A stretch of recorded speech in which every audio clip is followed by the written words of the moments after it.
What's up, guys? Your boy DSC. We're checking in another edition of our YouTube. So really great news. The NBA has finally been officially back. It's been approved by the league as of like 5 minutes ago, and I'm going to go over the 22-team playoff format in this video, so stay tuned.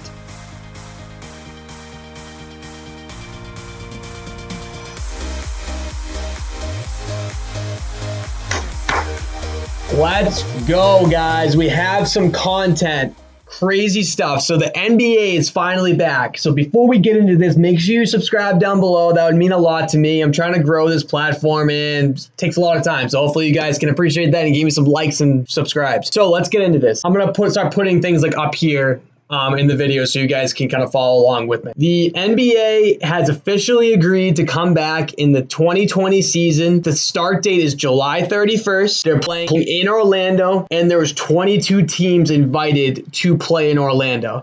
There was 9 Eastern Conference teams and 13 Western Conference teams. The 9 Eastern Conference teams include, it's only just the Wizards. The teams that are outside of the Western Conference, out of the 8th seed, is the Blazers, Pelicans, Kings, Spurs, and Suns. The first thing I'm going to say is that a lot of people are going to be like, oh my God, that's so stupid that they included 6 teams in the Western Conference. It's so unfair, or 5 teams rather.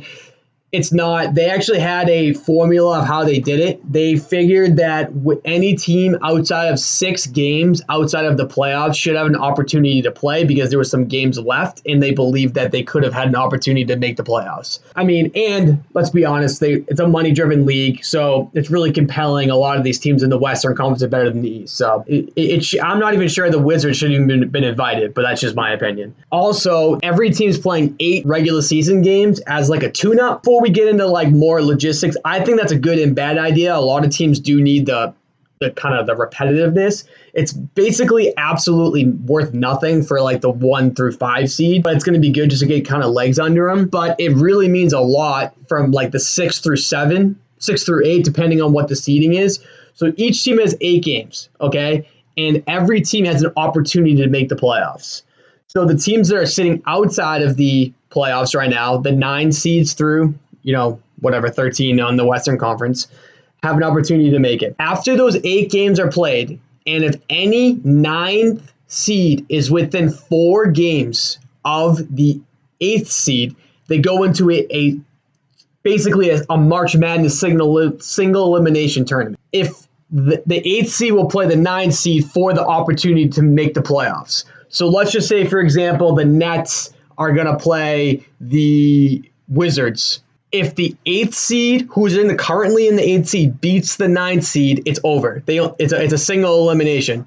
But if the 9th seed wants to make it to the 8th seed, they have to beat them twice.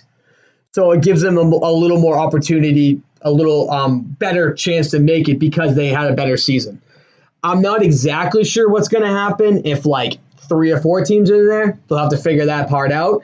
But I think it's great. It's going to be like a March Madness tournament in the NBA, and it's awesome. Each team is playing those 8 games, and they're going to play it like a summer league format where there's like 7 or 8 games on in one day, like within a certain time frame. I'm super pumped about that. I just can't wait for the NBA to start. Just some great stuff to talk about. It feels like the world really needs this right now. There's not a ton more on the like actual format, but in my opinion, I think they nailed it.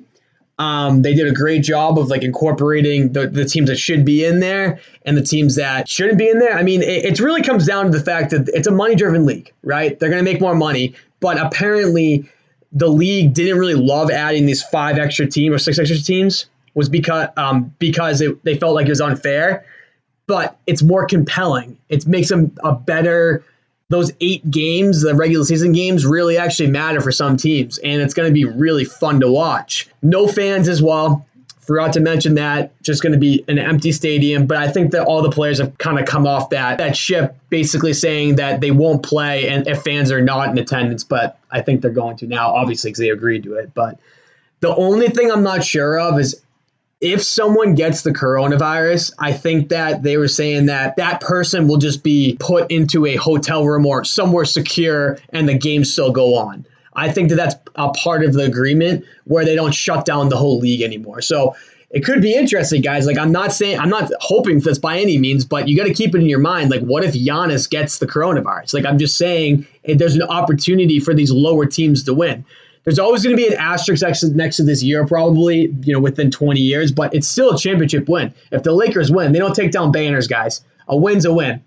Teams that got really lucky to get into the Spurs, I mean, they're not in the playoffs yet, and I did misspeak a couple days ago. I said that all these teams made the playoffs, which is not exactly true, but they did make it past like the first round to have the opportunity to make the playoffs. So yeah, not really anything else crazy. Like, I think that is kind of confusing, but all you need to know is that each team's playing 8 regular season games, and then the playoffs start, and then the seeding's a little off. I'm not totally sure how that works. They haven't totally ironed it out, but that's really it, guys. So I really appreciate it. Make sure you subscribe down below, as we always do right here. And that's it, guys. Enjoy the rest of your day.